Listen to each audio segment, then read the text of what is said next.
Welcome to Rising Tide Startups, where we chat with startup founders and solopreneurs just like you from all over the globe. During our chat today, picture yourself starting your own startup journey. If our guests can do it, you can too.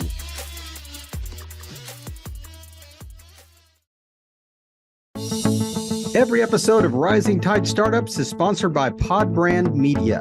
Let Podbrand create and host your company branded podcast. Learn more at podbrandmedia.com. This is the Rising Tide Startups podcast. My name is Kevin Pruitt, and I've been doing this since 2018, and we have a first today. The first time in over 400 episodes that we have had a father and a son guest on the same podcast. Noah Tidwell. Noah, thanks for joining us on Rising Tide. Yeah, thanks, Kevin. Appreciate you having me. So I had Noah's dad on the podcast on June 10th, 2024, Michael, and a great episode. It's interesting because, we've even stayed in contact and touched base through LinkedIn, a few times since then. But I noticed that Noah was starting to post some things and starting his own entrepreneurial journey. And so I reached out to him on LinkedIn, and he's graciously agreed to be a guest. But Noah, if you and I met at a networking event, how would you introduce yourself to me? Yeah, so 4 months ago, that would have been different. I would have said, I own a moving company in Middle Tennessee, and we help the residents here move. But now, what I've done is I've taken my experience over the last 5 years of either working in the home service space or owning a business in the home service space, taking the pain points I had there and finding solutions because other business owners in those same industries are still having those pain points. And during that time of owning a home service business, I really found what I really enjoyed doing, which was making things more efficient and solving problems. So after figuring that out, I decided, well, why shouldn't my whole business just be helping other business owners do just implement those solutions? So that's when I decided to sell my moving company, and now I help home service businesses become more efficient. Man, I love that. And at such a young age. I mean, I'm going to stand up and applaud, my entire audience is going to applaud you and what you've accomplished in such a short time. But to recognize that so early, man, that is amazing. And to, kind of parlay that recognition into an actual business. I mean, tell me, like, the first day you sold your company and you woke up, sold it on a Friday, woke up on a Monday and think, actually, now I've got to do something else. So now I've got to succeed in what I said I'm going to do. So what was that Monday morning like when you woke up and you had sold your business? Well, ironically, it was a Monday morning, August 5th. My birthday. Really? That's Yeah. ironic too. So yeah, no, I woke up, I was pretty pumped because I knew I'd really be doing what I enjoyed doing. To me, it's just a normal day. I met the guy that I sold it to. We just went over some final things, and then I came back to my apartment and got to work. But just like any business owner, I wasn't like I was starting new. I'd already a few months before started prepping and planning and just, setting things up and figuring out different solutions. So it wasn't like I was starting, day one, something new. But now all my time, because before starting in June when I'd first discovered this, I was splitting my time between both businesses. And so now it was more of a struggle of, okay, so I was working 12 hours, but it was 8 hours on one business and 4 hours on the other. Now, what do I do for the additional 8 hours that I had to plan my time better? And so just figuring out how to fill that time, and then learning that sometimes it's just better to do nothing if you don't know what to do. Otherwise, you start chasing rabbits you don't need to be chasing and doing things that cause more harm than good. So you posted something recently on LinkedIn, Kevin off of Shark Tank. He had talked about, maybe you said you'd listened to a podcast or something that he said, the difference between, was it noise and what was the other option?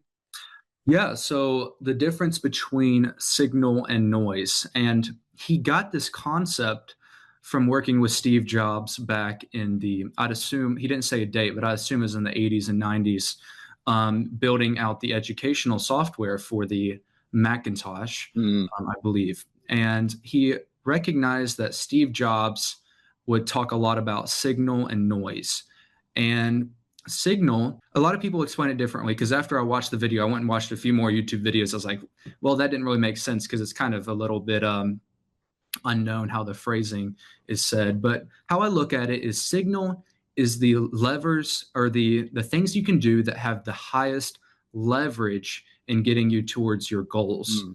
And noise is everything else. Wow. So actually, I have this little whiteboard here. I won't show the front of it, give away my secrets. But every day, I write down 6 things that I do. I need to get this done, and usually I won't touch my phone.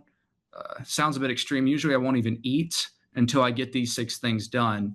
And I know even if this only takes me 4 hours of my 12-hour workday, I know that I've already had a successful day by doing those things that have the highest leverage and propelling me towards my goals.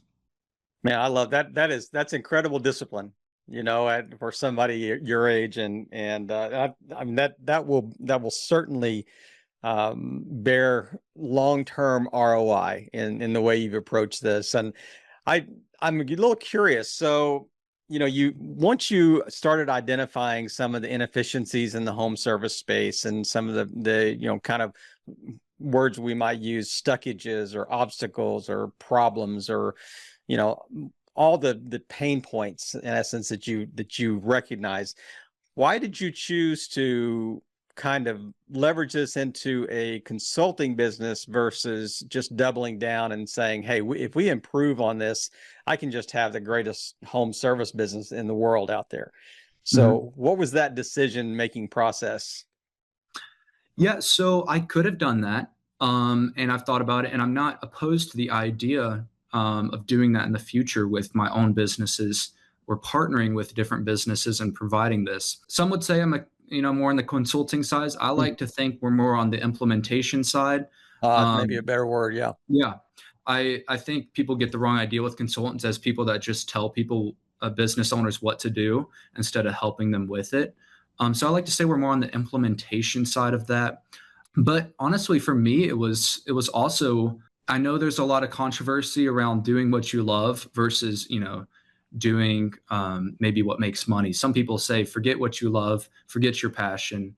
And honestly, there was some days in the moving industry where I didn't like 60% of it, but I enjoyed the 40% of the operations and the efficiency and the automations. Mm-hmm. And so I was like, you know what? I would rather, sometimes I went to bed and be like kind of dreading the next day. Honestly, now I don't even want to go to bed. I don't even want, half the time I don't even want to eat, because I just prefer just to sit right here and do what I love. So honestly, it was that, because I really believe maybe people should have the willpower to do things they don't like in order to make the money they need to make. And I get that, but I was like, well, why not love it at the same time? Because there is demand here. And that's kind of where I was at with things. I hosted, more than 350, startup founders. Sometimes I love this question because I'm very interested in what they think, and I'm interested in what you think here. So, you've heard the differentiation between, say, nature and nurture. Like, is this built into your DNA, or is this something you kind of learned along the way type thing? But I mean, you have that entrepreneurial itch. It just oozes out of you when you're talking about that. Do you think that your dad, his journey kind of inspired that, or would you just say, you know what, I was selling stuff on the playground when I was 5, type thing? So, what is it built into your DNA, or is it a learned, this passion you have? It's definitely DNA, and I have to credit my dad a lot for nurturing that, because some parents would shut that down, and just say, go to college and do your thing. And I did go to college for a little bit, which we can chat about. But yeah, I really believe it's in my DNA, and it might just be in our family's DNA. I think over 70% of my immediate family that are adults are business owners. So I honestly think I just grew up around it, and Yeah. I was that kid selling stuff. I was probably my first venture was in grade school, and I don't know if you've ever heard of Quizlet, but it's this platform where you can build out practice tests. So when you take a test that next day at school or that next week, it has like short answer or multiple choice and true and false, and it uses AI, which I didn't know it was AI back then, but to curate a fake test for you, and that's how you practice. Well, you could put passwords on those. So I would spend my time making the Quizlet, is what we called it, and I would sell the password to the other kids. And so that was probably my first venture. Probably ripped some kids off, but they definitely got some better grades because of me. Taught him some good life lessons, though. That's Oh yeah. right, on who to trust. I love that. I absolutely love that. So tell us that what was that moment like when you were at college and you said, you know what, hey, just continuing to the degree is not for me. So what I'm gonna go home. I'm gonna double down, and I'm just gonna be my own boss here. I had quite the attention deficit disorder when it came to college. All Um, startup founders have that. yes. So not only did within 3 semesters, I changed my path 4 times and went to 3 different schools. So Wow. private, public, state, and in business, law, political science, nutrition. I mean, I was all over the board. So, I mean, I gave it a well, okay, maybe I didn't give it a fair shot, but I knew 2 weeks in, like to the first semester, that this is not for me at all. And there's a lot of peer pressure, even though not spoken Yeah. about. It wasn't even really my parents. I mean, it was part of that. You know, first college graduate of the Tidwell family. You know, it's so you had a little bit of that, but a lot of it was honestly just the peer pressure of your friends and whatnot. So 2 weeks in, I started businesses in college, some online businesses that they didn't work, and I lost a lot of money. But I from that point on, I knew in order to justify it, I would need to have a different something already in place that I could go to. And I wasn't the guy to just sit at home and just wait for something. So I started with that, and then there was a moment probably a year later, which would have been between right in the middle of my third semester. So I guess that maybe been more like 14 months. I was like, that's it. I don't care what anybody says to me. I don't care what, people think. I'm just dropping out and I'm going to do my own thing. And it's not like your credits disappear. So they're always there. Mhm. I love it. So headed back to, so was it Murfreesboro? Is that the area you live in, or? Yeah, Murfreesboro, Tennessee. So the first semester I went off to a school in Florida, and then that second and third semester I was actually I tried online school, and then I went to a state school nearby. So Yeah. yeah, got all of it: private, public, and online. So little experience with everything.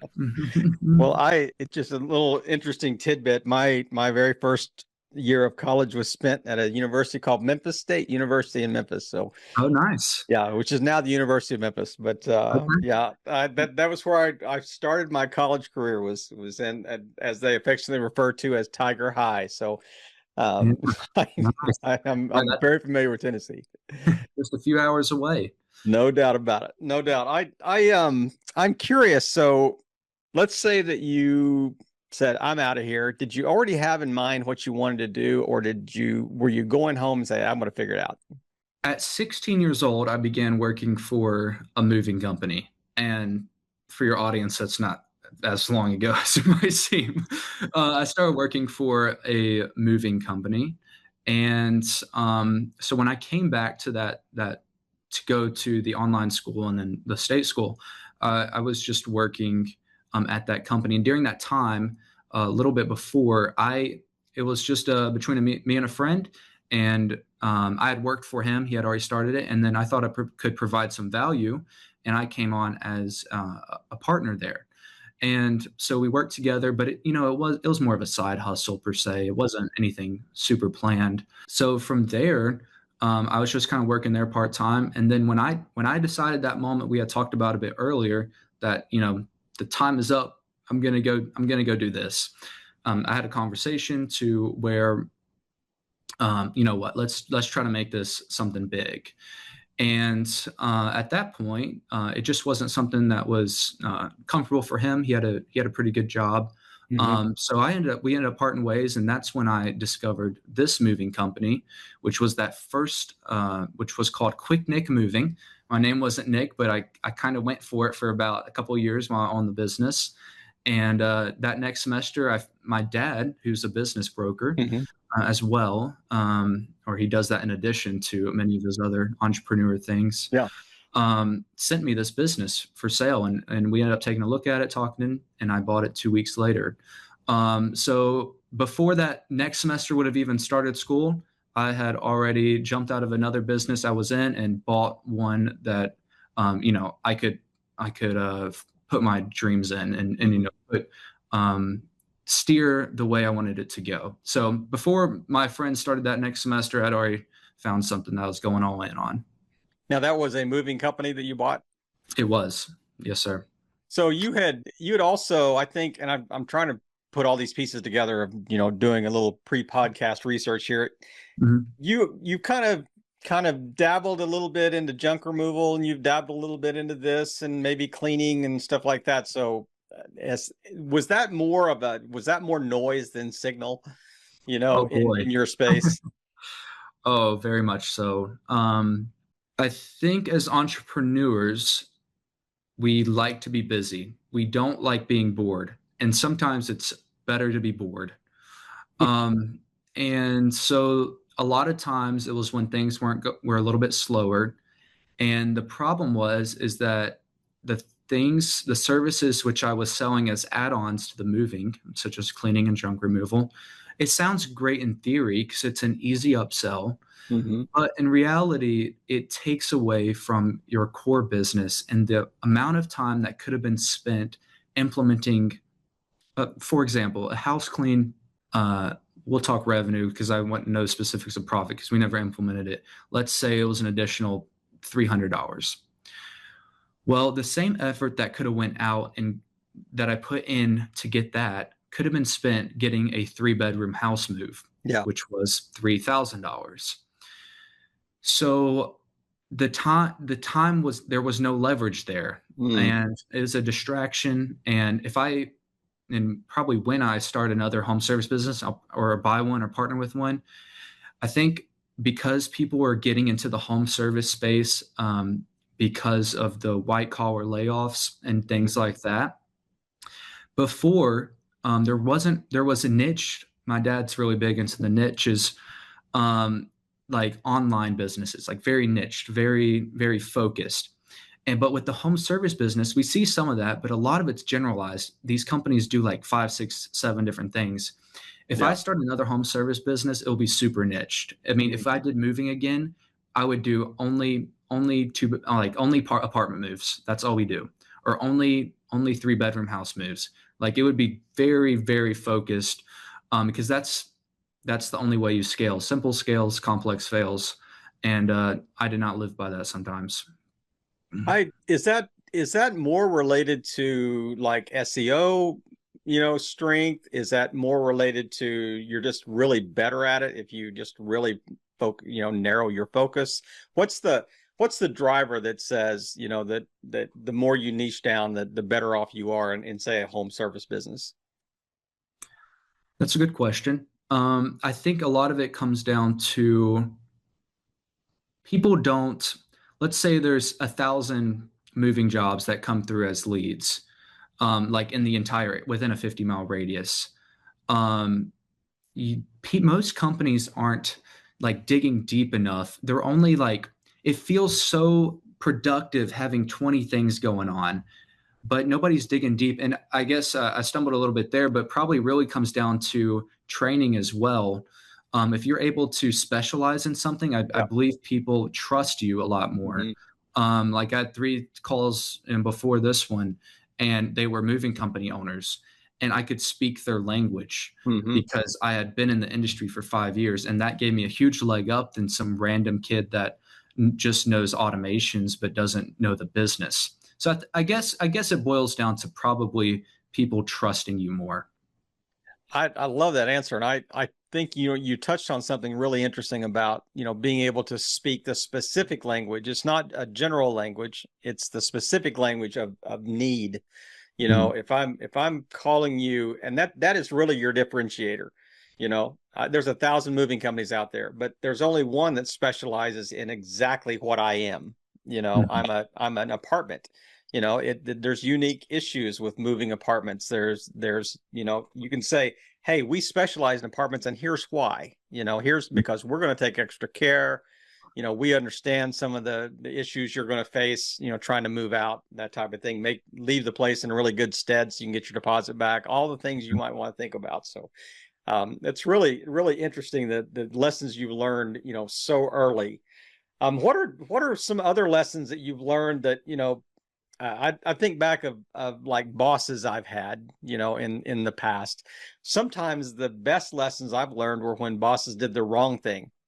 Not like, hey, if I'm ever a boss, I'm never going to do that. So, Mhm. what's one or two lessons that you can think back, good or bad, that you think, man, these are just universals. When I'm leading my company, I have employees, I am going to do these things, or I'm not going to do these things. Specifically in the home service space, um, especially in the moving industry, a lot of people say hire slow, fire fast. And I had the opposite approach. I hired fast, fired fast.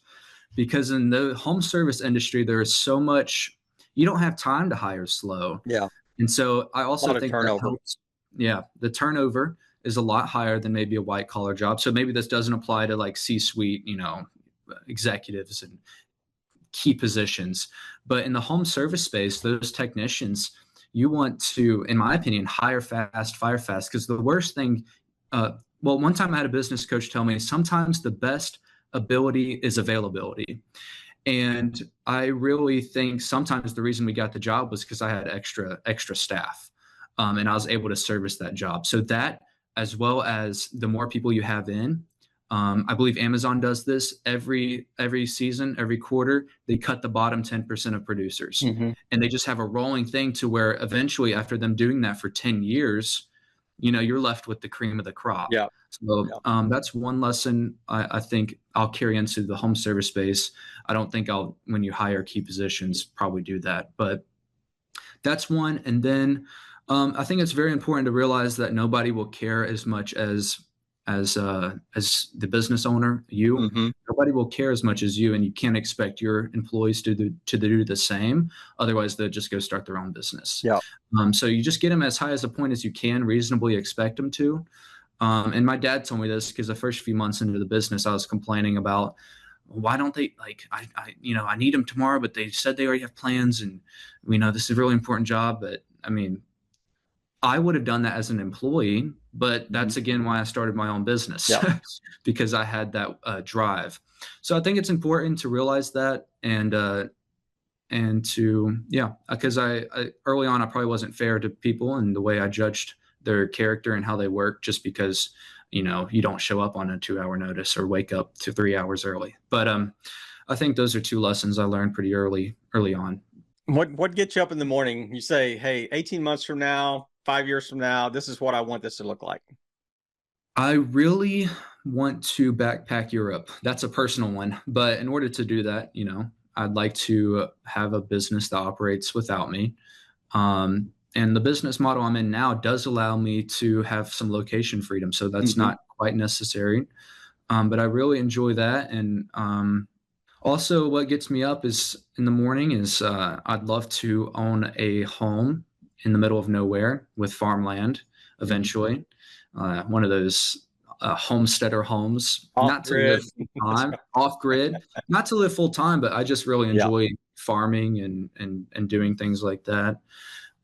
So yeah, no, I'd really love to be able to afford those things, and that comes work. But honestly, I just enjoy what I do, so I get up pretty easy anyway. What is solo operator going to be in a couple of years? Yeah, so the vision of solo operator is really what we're starting to build out now, and recently had our first client. It's called Solo Operator Labs, and that's where we are going to be equity partners within service-based businesses doing the things that blue collar people are typically not good at. And that's everything technology and that's everything branding.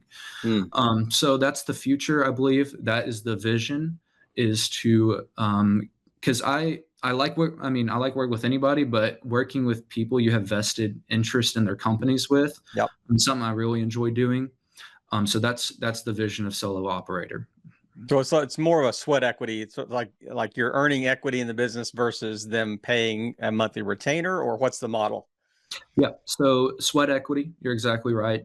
Because a lot of businesses don't have, you know, tens of thousands of dollars to automate everything Mhm. and set up their branding. And so I believe we come in, we do that part for them, and then we're just as a an advisor to them as well. Nothing crazy equity wise, just you know, I think it's very important that blue collar businesses start becoming more efficient, because here's what's really happening is these private equity companies, they see the future of white collar jobs, and they know there's more stability for the next few decades in home service Mhm. businesses, so they're Yep. buying them all up.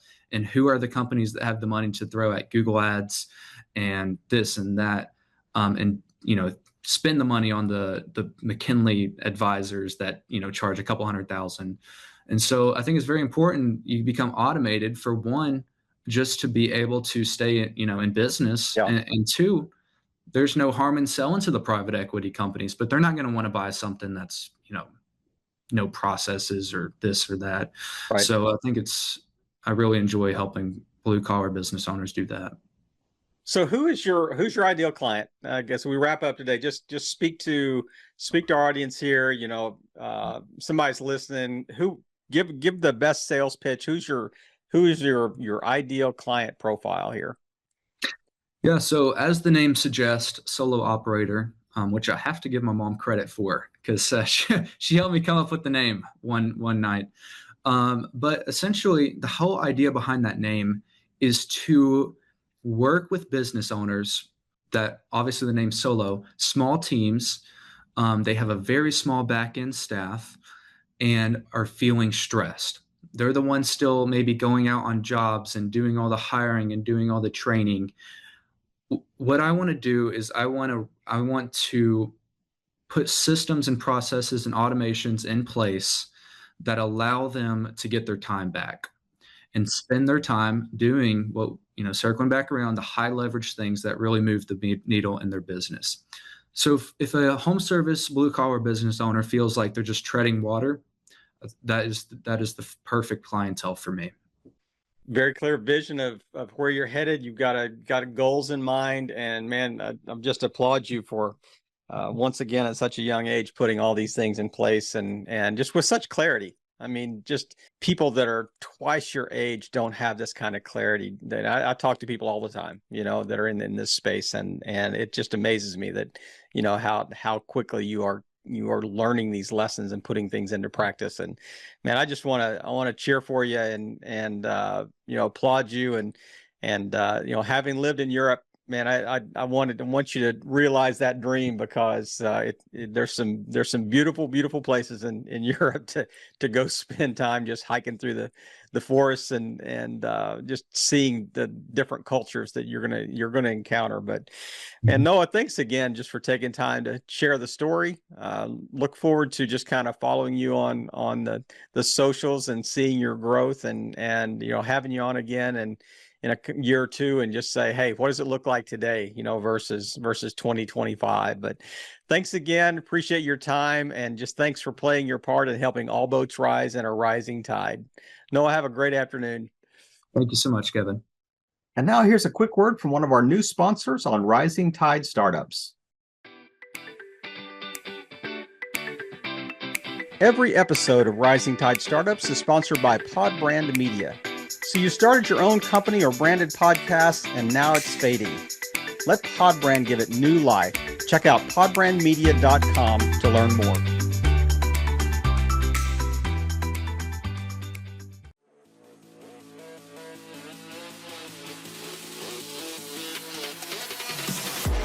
We hope you heard some great takeaways and are now ready to take action yourself. As always, thank you for listening and helping all boats rise in a rising tide.